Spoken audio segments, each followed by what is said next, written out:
Innovation को जितना बल मिलेगा, रिसर्च को जितना बल मिलेगा, उतना ही देश को आगे ले जाने में और कॉम्पिटिटिव वर्ल्ड के अंदर आगे बढ़ने में बहुत ताकत मिलेगी।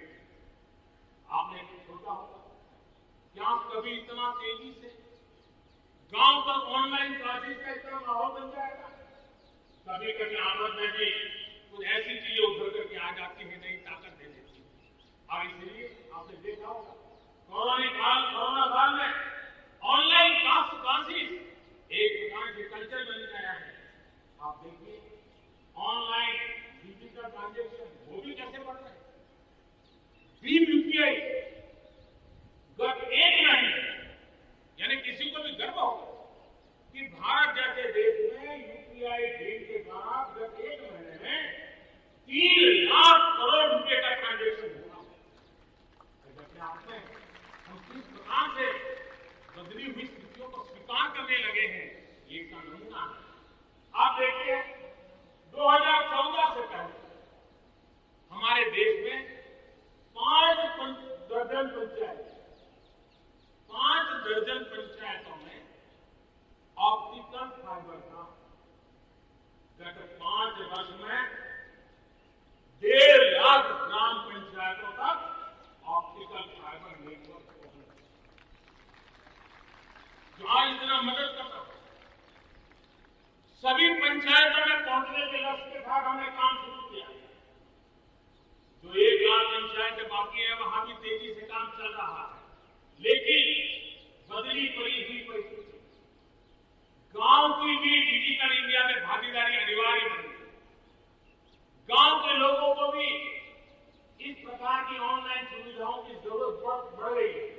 इसको ध्यान में रखते हुए पहले जो हमने कार्यक्रम बनाया था, हम पंचायत तक पहले पहुंचेंगे, लेकिन आज मैं आपसे बताना चाहूंगा जब हमने तय किया है कि सभी 6 लाख से ज्यादा जो हमारे गांव, उन सभी गांवों में ऑप्टिकल फाइबर नेटवर्क पहुंचाया जाए।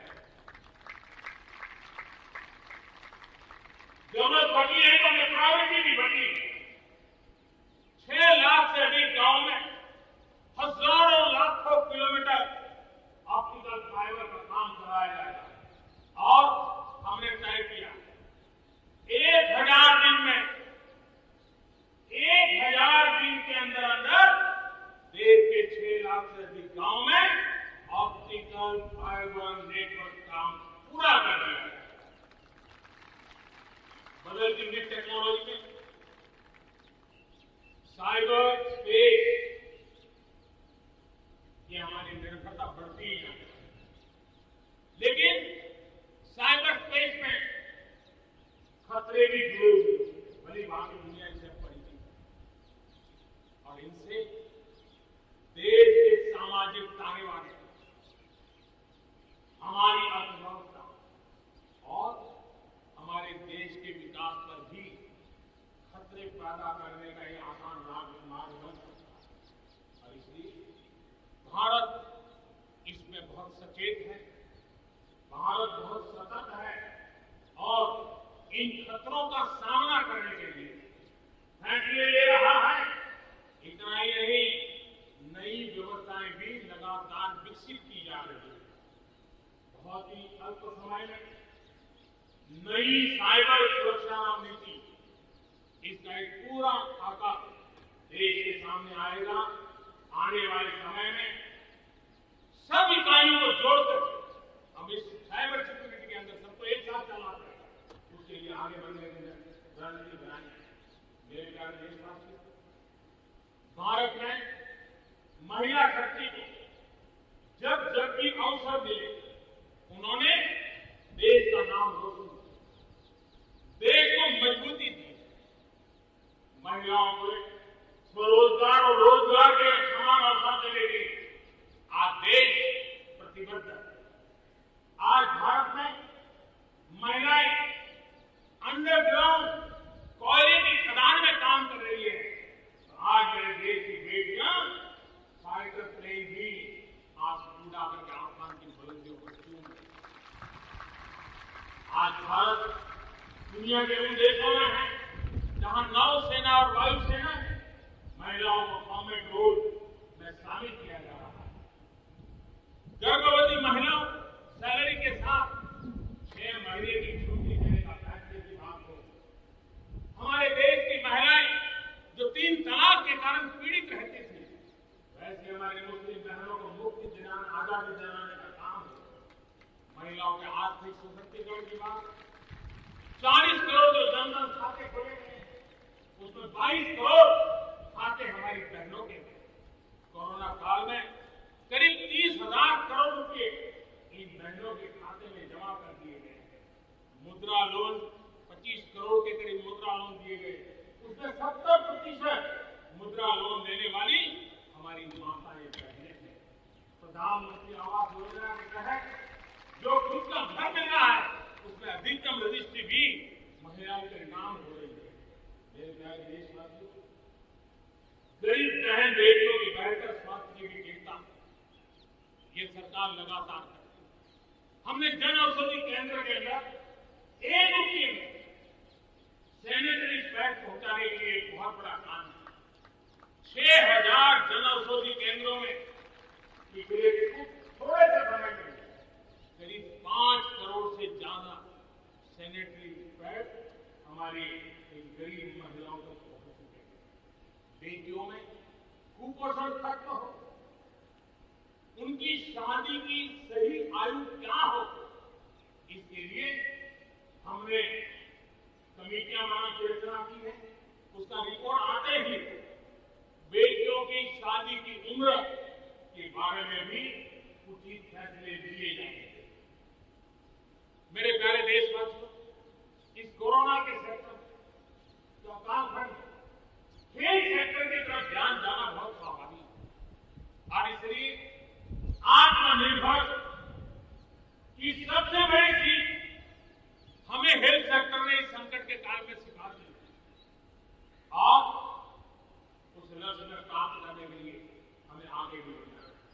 आप देखिए, कोरोना के समय, उसके पूर्व हमारे देश में सिर्फ एक लैब थी टेस्टिंग की।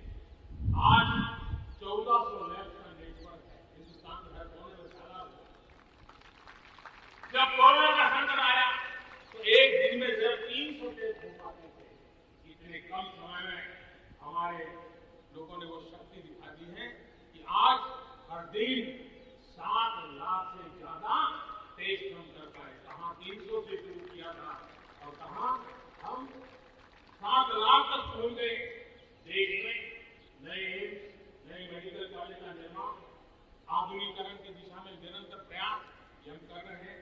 5 साल में एमबीबीएस, एमडी में 45,000 से ज्यादा स्टूडेंट्स के लिए सीटों की बढ़ोतरी की गई है। गांव में 1.5 लाख से ज्यादा वेलनेस सेंटर और उसमें से करीब 1/3 तो ऑलरेडी कार्यरत हो गए हैं, जिन्होंने कोरोना में बहुत बड़ी मदद की।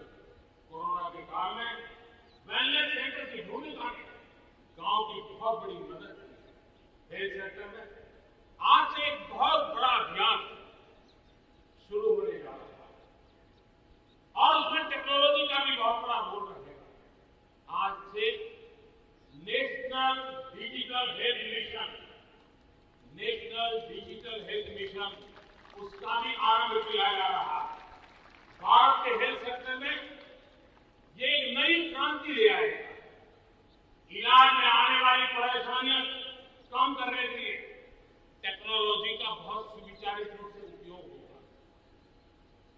प्रत्येक भारतीय को हेल्थ आईडी दी जाएगी। ये हेल्थ आईडी प्रत्येक भारतीय के स्वास्थ्य खाते की तरह काम करेगी।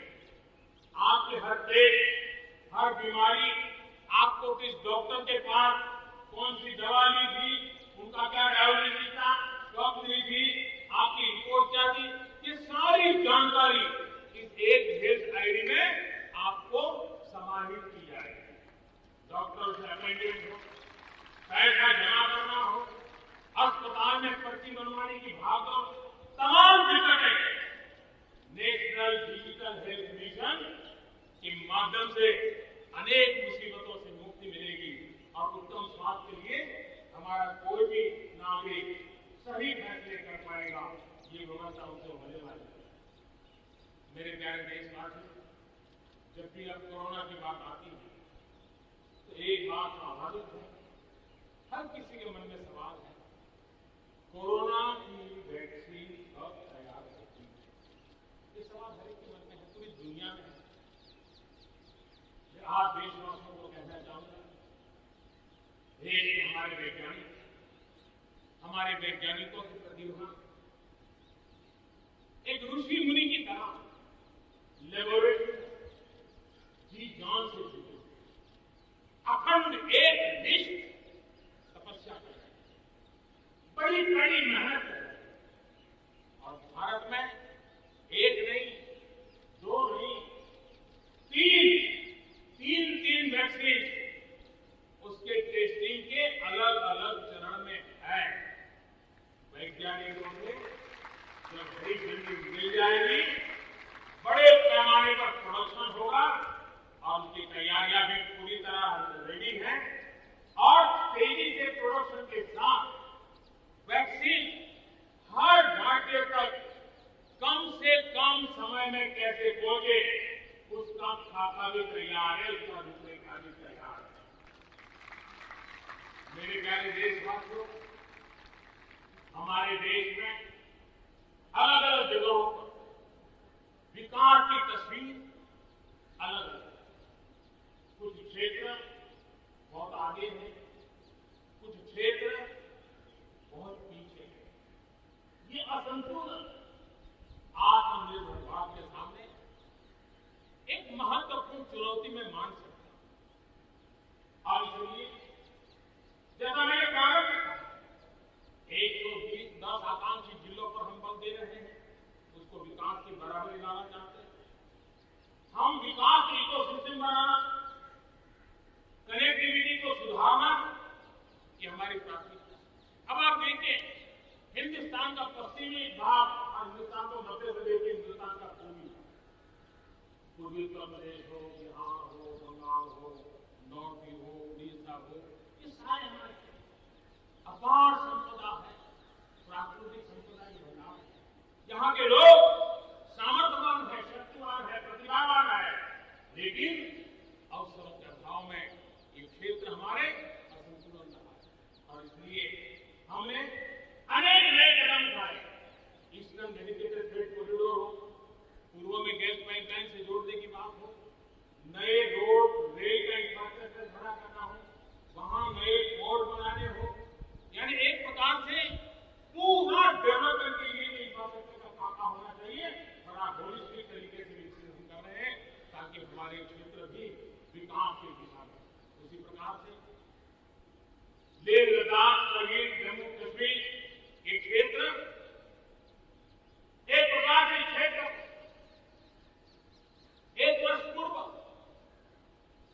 370 से आजादी मिली, एक साल पूरा हो चुका। ये साल जम्मू कश्मीर के एक नई विकास यात्रा का बड़ा महत्वपूर्ण पड़ाव है। ये एक साल वहां महिलाओं को, दलितों को, मूलभूत अधिकारों को देने वाला कार्यक्रम रहा है। ये हमारे शरणार्थियों को गरिमापूर्ण जीवन का भी एक साल रहा है। विकास का लाभ गांव और गरीब तक पहुंचाने के लिए बैक टू विलेज जैसे विशेष अभियान चलाए जा रहे हैं। आयुष्मान योजना को बेहतरीन तरीके से आज जम्मू कश्मीर लद्दाख के क्षेत्र में लगातार उपयोग किया जा रहा है। मेरे प्यारे देशवासियों, लोकतंत्र की मजबूती, लोकतंत्र की सच्ची ताकत हमारी चुनी हुई स्थानीय इकाइयों में। हम सभी के लिए गर्व की बात है कि जम्मू कश्मीर में स्थानीय इकाइयों के जनप्रतिनिधि सक्रियता और संवेदनशीलता के साथ विकास के नए युग को आगे बढ़ा रहे हैं। मैं उनके वहीं के सभी पंच शासन को हृदय से बहुत बहुत बधाई देता हूं विकास यात्रा में उनकी सक्रिय भागीदारी के लिए। जम्मू कश्मीर में डीलिमिटेशन की प्रक्रिया चल रही है। सुप्रीम कोर्ट के निवृत्त न्यायमूर्ति के नेतृत्व में डिलिमिटेशन का काम चल रहा है और जल्दी से डिलिमिटेशन का काम पूरा होते ही भविष्य में वहां चुनाव हो, जम्मू कश्मीर के एमएलए हो, जम्मू कश्मीर के मंत्रीगण हो, जम्मू कश्मीर के मुख्यमंत्रीगण हो, नई ऊर्जा के साथ विकास के मार्ग पर आगे बढ़े, इसके लिए देश प्रतिबद्ध भी है और प्रयासरत भी है। लद्दाख को केंद्र शासित प्रदेश बना करके वर्षों पुरानी जो उनकी मांग थी, उनकी आकांक्षा थी, उस आकांक्षा को हमने पूर्ण करने का, उनको सम्मानित करने का एक बहुत बड़ा काम किया है। हिमालय की ऊंचाइयों में बसा लद्दाख विकास के नए शिखर की ओर आगे बढ़ रहा है। अब सेंट्रल यूनिवर्सिटी वहां पर बन रही है, नए रिसर्च सेंटर बन रहे हैं, होटल मैनेजमेंट के कोर्सेज वहां चल रहे हैं, बिजली के लिए 7,500 मेगावाट के सोलर पार्क के निर्माण की योजना बन रही है। लेकिन मेरे प्यारे देशवासियों, लद्दाख की कई विशेषता है, उन विशेषताओं को हमें संभालना भी है, संभालना भी है। और जैसे सिक्किम ने, हमारे नॉर्थ ईस्ट में सिक्किम ने अपनी एक ऑर्गेनिक स्टेट की पहचान बनाई, वैसे ही लद्दाख ने करगिल पूरा क्षेत्र हमारे देश के लिए कार्बन न्यूट्रल इकाई के रूप में उसकी पहचान बना सकता।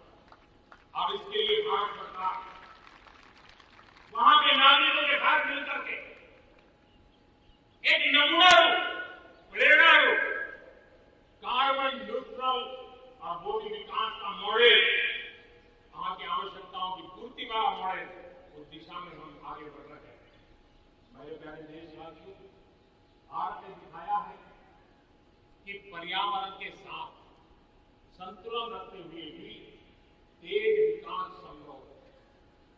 आज Bharat one world one sun one view के विजन के साथ पूरी दुनिया में को खास करके सूर्य ऊर्जा के क्षेत्र में प्रेरित कर रहा है।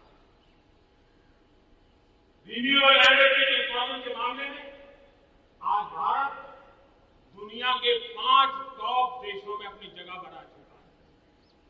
प्रदूषण के समाधान को लेकर भारत सजग भी है और भारत सक्रिय भी है।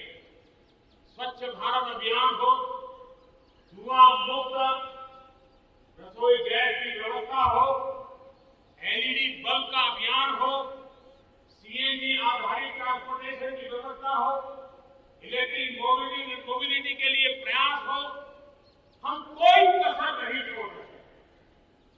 पेट्रोल से प्रदूषण को कम करने के लिए इथेनॉल उत्पादन उसको बढ़ाने का और उसके इस्तेमाल पर बल दिया जा रहा है। 5 साल पहले हमारे देश के अंदर इथेनॉल की क्या स्थिति थी? 5 साल पहले हमारे देश में 40 करोड़ लीटर उत्पादन होता था। आज 5 साल में 5 गुना हो गया और आज 200 करोड़ लीटर इथेनॉल हमारे देश में बन रहा है, जो पर्यावरण के लिए बहुत उपयोगी हो रहा है। मेरे प्यारे देशवासी, देश के 100 शहरों में, चुने हुए 100 शहरों में प्रदूषण कम करने के लिए हम एक होलिस्टिक अप्रोच के साथ, एक इंटीग्रेटेड अप्रोच के साथ, एक जन भागीदारी के साथ, आधुनिक टेक्नोलॉजी का उपयोग भरपूर करते हुए हम उसे प्रदूषण कम करने की दिशा में एक मिशन मोड में काम करने वाले हैं। मेरे प्यारे देशवासी, भारत इस बात को गर्व से कह सकता है, भारत उन बहुत कम देशों में से एक है जहां जंगलों का विस्तार हो रहा है। अपनी बायोडायवर्सिटी के संरक्षण और संवर्धन के लिए भारत पूरी तरह संवेदनशील है। हम लोगों ने सफलतापूर्वक प्रोजेक्ट टाइगर, प्रोजेक्ट एलिफेंट हमने सफलतापूर्वक आगे बढ़ाया है। हमारे यहाँ टाइगर की आबादी बढ़ी है। अब आने वाले दिनों में एशियाटिक लायन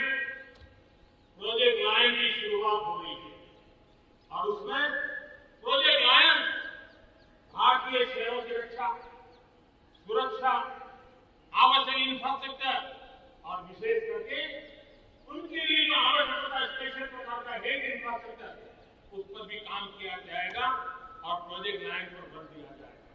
साथ ही एक और काम को भी हम बहुत बढ़ावा देना चाहते हैं और वो है प्रोजेक्ट डॉल्फिन चलाया जाए। नदियों में, समुद्र में रहने वाले दोनों तरह की डॉल्फिन पर हम फोकस करेंगे।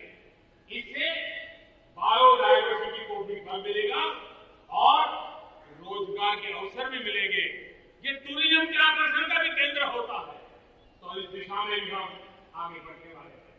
मेरे प्यारे देशवासियों, जब हम एक असाधारण लक्ष्य को लेकर के असाधारण यात्रा पर निकलते हैं तो रास्ते में चुनौतियों की भरमार होती है और चुनौतियां भी असामान्य होती हैं। इतनी आपदाओं के बीच सीमा पर भी देश के सामर्थ्य को चुनौती देने के दुष्प्रयास हुए, लेकिन एलओसी से लेकर एलएसी तक देश की संप्रभुता पर जिस किसी ने आंख उठाई, देश की सेना ने, हमारे वीर जवानों ने उसका उसी की भाषा में जवाब दिया।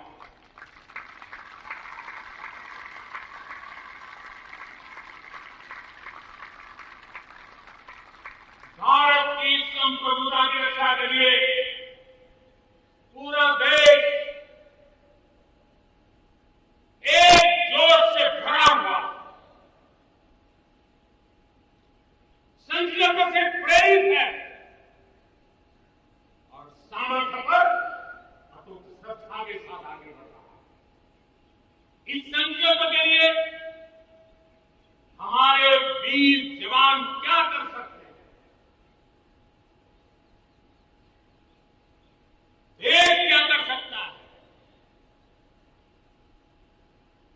ये लद्दाख में दुनिया ने देख लिया।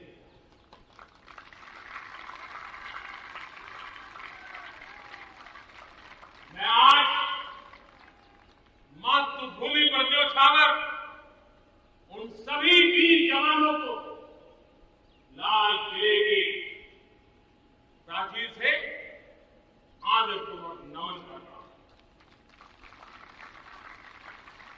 आतंकवाद हो या विस्तारवाद, भारत आज डटकर मुकाबला कर रहा है।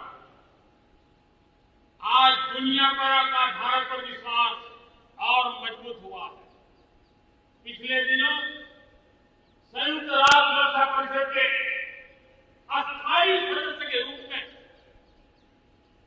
192 में से 192 में से 184 देशों द्वारा भारत को समर्थन मिलना, ये हमारे हर हिंदुस्तानी के लिए गर्व है। विश्व में हमने कैसी अपनी पहुंच बनाई है, उसका ये उदाहरण है। और ये तभी संभव होता है जब भारत खुद मजबूत हो, भारत सशक्त हो, भारत सुरक्षित हो। इसी सोच के साथ आज अनेक मोर्चों पर काम किया जा रहा है। मेरे प्यारे देशवासियों, हमारे पड़ोसी देशों के साथ, चाहे वो हमसे जमीन से जुड़े हो या समंदर से, अपने संबंधों का हम सुरक्षा, विकास और विश्वास की साझेदारी के साथ जोड़ रहे हैं। भारत का लगातार प्रयास है कि अपने पड़ोसी देशों के साथ हम अपने सदियों पुराने सांस्कृतिक,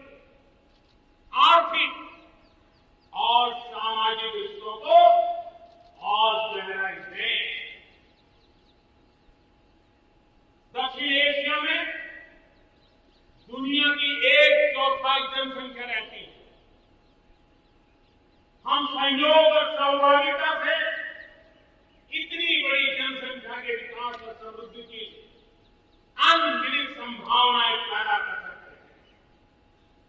इस क्षेत्र के देशों के सभी नेताओं की इस विशाल जनसमूह के विकास और प्रगति के लिए बहुत बड़ी जिम्मेदारी है, एक अहम जिम्मेदारी है। उसे निभाने के लिए दक्षिण एशिया के सभी क्षेत्र के सभी लोगों को, राजनेताओं को, शासकों को, बुद्धिजीवियों को भी मैं आह्वान करता हूं, इस पूरे क्षेत्र में जितनी शांति होगी, जितना सौहार्द होगा, उतनी ही ये मानवता के काम आएगी, मानवता के हित में पूरी दुनिया का हित इससे समाई। आज पड़ोसी सिर्फ वो ही नहीं है जिनसे हमारी भौगोलिक सीमाएं मिलती हैं, बल्कि वे भी हैं जिनसे हमारे दिल मिलते हैं। जहां रिश्तों में समरसता होती है, मेलजोल रहता है। मुझे खुशी है कि बीते कुछ समय में भारत ने एक्सटेंडेड नेबरहुड के सभी देशों के साथ अपने संबंधों को और मजबूत किया। पश्चिमी एशिया के देशों से हमारे राजनीतिक, आर्थिक और मानवीय संबंधों की प्रगति में कई गुना तेजी आई, विश्वास अनेक गुना बढ़ गया। इन देशों के साथ हमारे आर्थिक संबंध, खासकर ऊर्जा क्षेत्र में भागीदारी बहुत महत्वपूर्ण है। इनसे कई देशों में, इन सभी देशों में ज्यादातर बहुत बड़ी संख्या में हमारे भारतीय भाई बहन काम कर रहे हैं। जिस प्रकार इन देशों ने कोरोना के संकट के समय भारतीयों की मदद की, भारत सरकार के अनुरोध का सम्मान किया, उसके लिए भारत उन सभी देशों का आभारी है और मैं अपना आभार प्रकट करना चाहता हूं। इस प्रकार हमारे पूर्व के आसियान देश, जो हमारे मैरीटाइम पड़ोसी भी हैं, वो भी हमारे लिए बहुत विशेष महत्व है। इनके साथ भारत का हजारों वर्ष पुराना धार्मिक और सांस्कृतिक संबंध है। बौद्ध धर्म की परंपराएं हमें उनसे जोड़ती हैं। आज भारत इन देशों के साथ सिर्फ सुरक्षा क्षेत्र में नहीं, बल्कि समुद्री संपदा के क्षेत्र में भी सहयोग बढ़ा रहा है। मेरे प्यारे देशवासियों, भारत के जितने प्रयास शांति और सौहार्द के लिए है, उतनी ही प्रतिबद्धता अपनी सुरक्षा और अपनी सेनाओं को सशक्त करने के लिए भी है। रक्षा उत्पादन में आत्मनिर्भर भारत के लिए बड़े कदम उठाए गए हैं। हाल ही में 100 से ज्यादा सैन्य उपकरणों के आयात पर हमने रोक लगा दी। मिसाइलों से लेकर के हल्के युद्धक हेलीकॉप्टरों तक अपना तेजस भी, अपनी तेजी और अपनी ताकत दिखाने के लिए आधुनिक जरूरतों के हिसाब से तैयार हो रहा है। देश की सुरक्षा में हमारे बॉर्डर नई सड़कें तैयार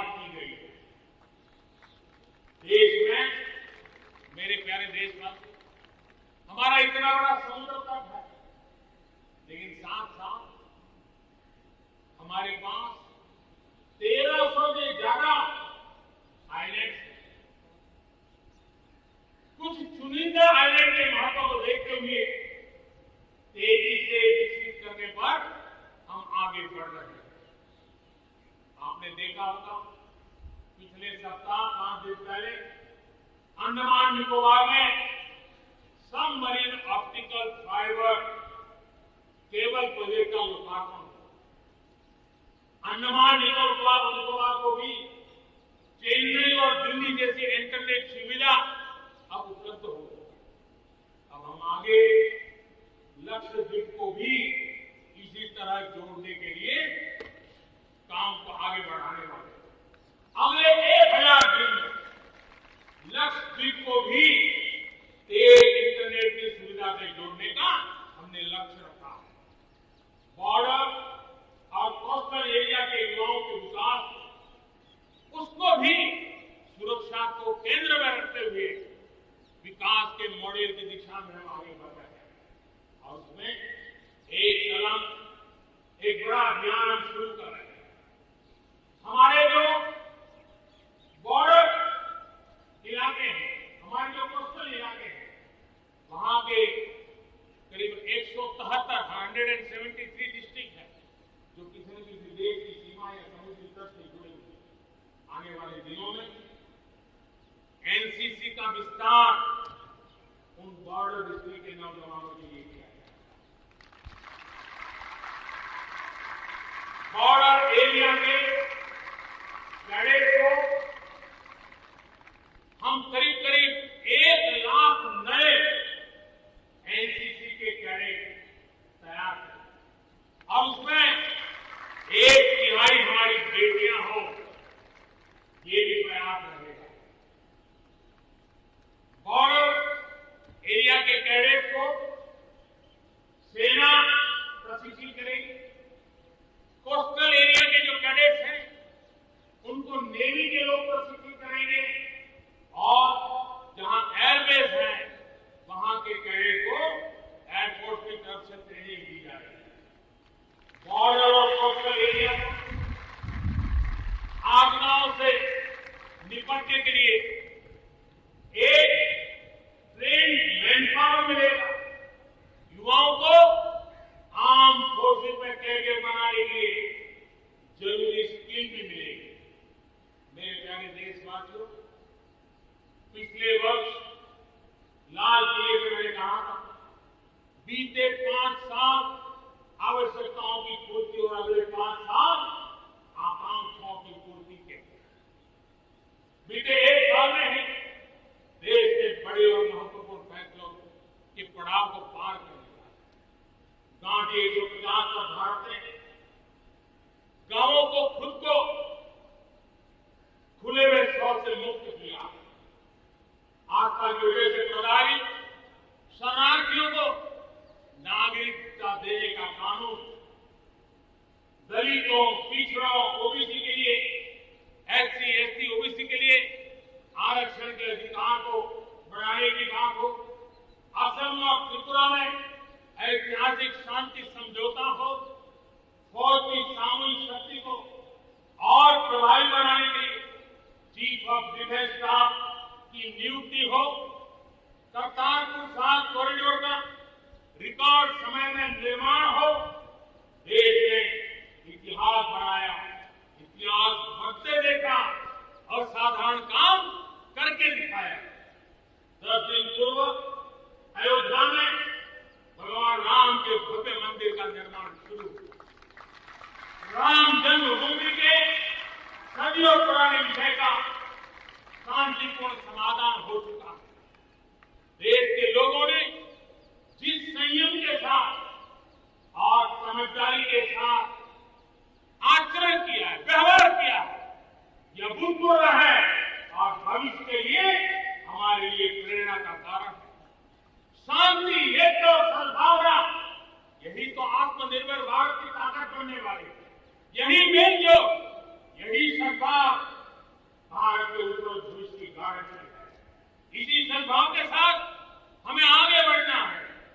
विकास में कि इस महायज्ञ में हर हिंदुस्तानी को अपनी कुछ न कुछ आहुति देनी है।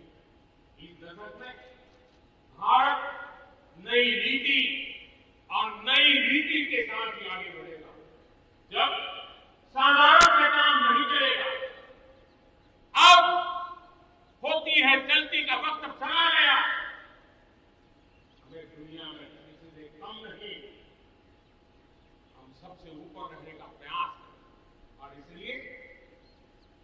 हम सर्वश्रेष्ठ उत्पादन, सर्वश्रेष्ठ ह्यूमन रिसोर्सेज, सर्वश्रेष्ठ गवर्नेंस, हर चीज में सर्वश्रेष्ठ के स्तर लक्ष्य को लेकर के आजादी के 75 साल के लिए हमें आगे बढ़ना है।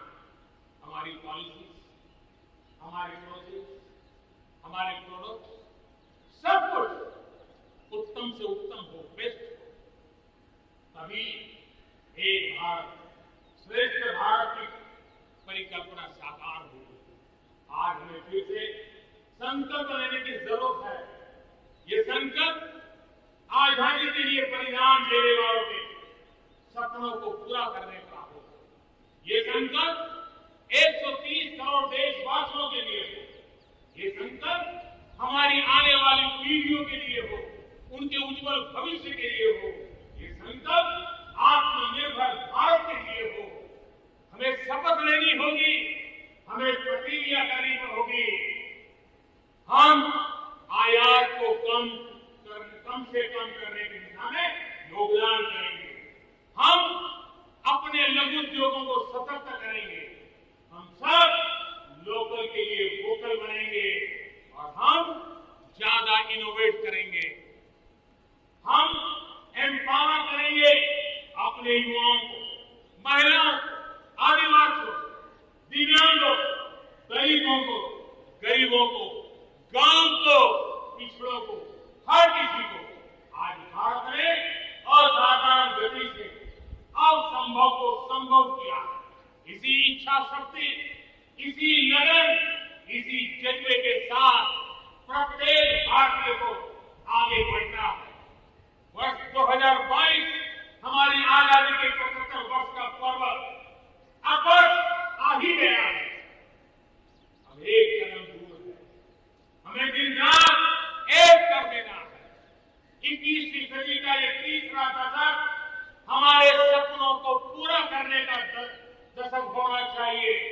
कोरोना बड़ी विपत्ति है, लेकिन इतनी बड़ी नहीं कि आत्मनिर्भर भारत की विजय यात्रा को रोक पाए। मैं देख सकता हूं एक नए प्रभात की लालिमा, एक नए आत्मविश्वास का उदय, एक नए आत्मनिर्भर भारत का शंखनाद। एक बार फिर आप सभी को स्वाधीनता दिवस की कोटि शुभकामनाएं। आइए मेरे साथ दोनों हाथ ऊपर करके पूरी ताकत से बोलिए, भारत माता की, भारत माता की, भारत माता की, वंदे वंदे वंदे, जय हिंद।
धन्यवाद माननीय प्रधानमंत्री जी। देशवासियों की सेवा में हमेशा तत्पर रहने के लिए आपके द्वारा स्थापित आदर्शों और आपके द्वारा दिखाए गए रास्तों पर न्यू इंडिया का चलना हमेशा विजय पथ ही साबित हुआ है। और वो देखिए, उड़ रहे हवाओं के संग तिरंगे के 3 रंग, 130 करोड़ भारतीयों के विश्वास की, आत्मनिर्भरता की उड़ान लिए। हाँ, चुनौती से हम सीखे चले, पर रुके नहीं, हमें नहीं, झुके नहीं, क्योंकि चलते रहना, उड़ते रहना, बढ़ते रहना न्यू इंडिया का पैशन है। माननीय प्रधानमंत्री जी के नेतृत्व में ये देश आगे बढ़ रहा है, आसमान की ऊंचाइयों तक। रही है दुनिया तुम्हें, उजियारे विश्वास को, एक एक दिन दिव्य बनाकर तोहफा दो इतिहास को, नई रोशनी की तहरीरें लिख डालो आकाश में, उठो बांध लो सारा सूरज अपने बाहुपाश में, उठो बांध लो सारा सूरज अपने बाहुपाश में। जागा हुआ भारत है ये, आत्मविश्वास से भरा हुआ भारत है ये, जो दुश्मन की चुनौती का जवाब देना जानता है, अपनी सुरक्षा को दुरुस्त करना जानता है, अमन के रास्ते चलना चाहता है, पर सुरक्षा के रास्ते में आई रुकावटों से निपटना भी जानता है। आंधियों, तूफानों, चुनौतियों को झुकना भी पड़ेगा हमारे तिरंगे के आगे, हमारे हौसलों के आगे। माननीय प्रधानमंत्री जी के सूर्य नेतृत्व से 130 करोड़ विश्वास के दीपक जल उठे हैं। विकसित सुरक्षित भारत का रास्ता गर्व की रोशनी से जगमग है। माननीय प्रधानमंत्री जी प्रस्थान कर रहे हैं, सभी का अभिवादन स्वीकार कर रहे हैं। कल का भारत कैसा हो, बापू ने सोचा वैसा हो, विकसित, रक्षित, उच्च कोटि का, खुशी भरा मन कोटि कोटि का। नया भारत, मेरा भारत, मजबूत भारत, आत्मनिर्भर भारत, ये है माननीय प्रधानमंत्री जी के सपनों का भारत, स्वाभिमान युक्त भारत और संस्कारी भारत, जो विकसित भारत की दिशा में गतिमान है। यही तो थी स्वामी विवेकानंद की भविष्यवाणी। स्वामी रामतीर्थ ने कहा था कि भारत से अगर विश्व कल्याण की अपेक्षाएं पूरी करवानी हो तो ध्यान रहे भारत को भारत ही रहने देना। माननीय प्रधानमंत्री जी ने भारत और भारतीयता की पवित्र लौ अपने दोनों हाथों से संजो के पूर्ण संरक्षण, सुरक्षा देते हुए हर आंधी से बचाया है। ये विश्वास जगाया है कि भारत हर चुनौती का जवाब दृढ़ता से देने में पूर्ण सक्षम है।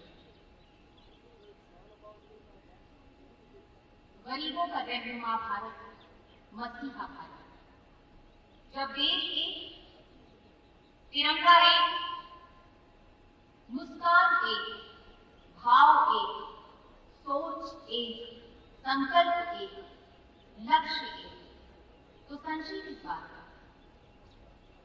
आत्मविश्वास से भरा हुआ भारत है। आत्मनिर्भर बनने से कौन रोक सकता है हमें? हमारे हौसलों को हुनर ने तराशा है, हमारी प्रतिभा को दुनिया ने सराहा है। तो चलिए जुड़े मन से गढ़े नए सपने, बढ़े उस रास्ते जहां भारत बढ़ चला है माननीय प्रधानमंत्री जी की अगुवाई में। कदम कदम पे चट्टाने खड़ी रहे, लेकिन जो चल निकले हैं दरिया से फिर नहीं रुके। हवाएं कितना भी टकराए आंधियां बनकर, मगर घटाओं के परचम कभी नहीं झुकते, घटाओं के परचम कभी नहीं झुकते।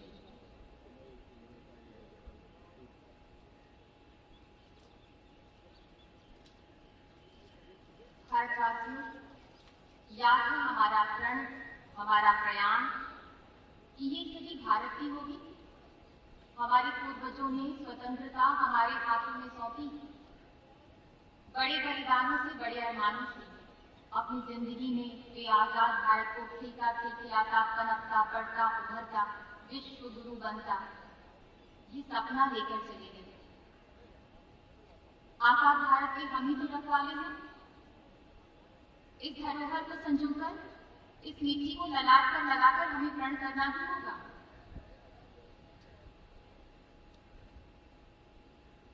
कि हमारा हर एक कार्य, उसका मकसद सिर्फ और सिर्फ राष्ट्र सर्वोपरि ही होगा। ये न्यू इंडिया युवाओं के एस्पिरेशंस को समेटे। माननीय प्रधानमंत्री जी सभी का अभिवादन स्वीकार कर रहे हैं। देश के युवाओं पर उन्हें बहुत विश्वास है। ये देश माननीय प्रधानमंत्री जी के नेतृत्व में कह रहा है सभी से, युवाओं से कि खोलेंगे नई राहें, लिख देंगे आशाएं। माननीय प्रधानमंत्री जी के नेतृत्व में नया भारत संकट के दौर में भारतीयों की ऊर्जा बनकर प्रस्फुटित हुआ है। भारत विश्व का सबसे युवा जनसंख्या वाला देश है। 65% युवा है यहाँ पर और माननीय प्रधानमंत्री जी को इन युवाओं की शक्ति पर बहुत विश्वास है, सामर्थ्य पर विश्वास है। दर्ज हो रहा है इन युवाओं के मन मस्तिष्क में। आज जो ये युवा देख रहे हैं, सीख रहे हैं कि माननीय प्रधानमंत्री जी कैसे भारत यश ज्योति को जरा भी क्षीण नहीं होने देते, कम नहीं होने देते। आइए हम प्रण करें कि हमारी हर एक सोच, हर एक कार्य, हर कदम, हर दम सिर्फ और सिर्फ राष्ट्र हित के लिए होगा। अब वक्त आ गया है कि दुनिया को हमें एक साथ एक आवाज में भारत के सामर्थ्य और सक्षमता का विशाल रूप दिखाना है। ट्रेन में है देश प्रेम, तो इंतजार किस बात का? सोशल डिस्टेंसिंग है, हाथ से हाथ न मिलाए, पर विचारों को, मन को तो मिलाए, अपने इरादों को, सपनों को, लक्ष्यों को तो एक करें। ये सभी भारत की हो, इस दिशा में चलो बढ़े। उठो टटोलो अपने मन को, अपनी शक्ति जानो, संकट का हर सागर लांघो, विपदा को पहचानो। तुम्ही समय की परिभाषा हो, निर्णय हो निर्णायक हो, वंदे मातरम गीत तुम्ही तो, जन गण मन अधिनायक हो, जन गण मन अधिनायक हो। बदली परिस्थितियों में भारत स्वयं वर्तमान और भविष्य की इबारत देख रहा है, जिसमें प्रगति, उन्नति और विकास के सिलसिले, स्वस्थ और समृद्ध भारत के स्वर्ग किसी आंख में आंसू न हो। मुश्किलों में भी जीतना है,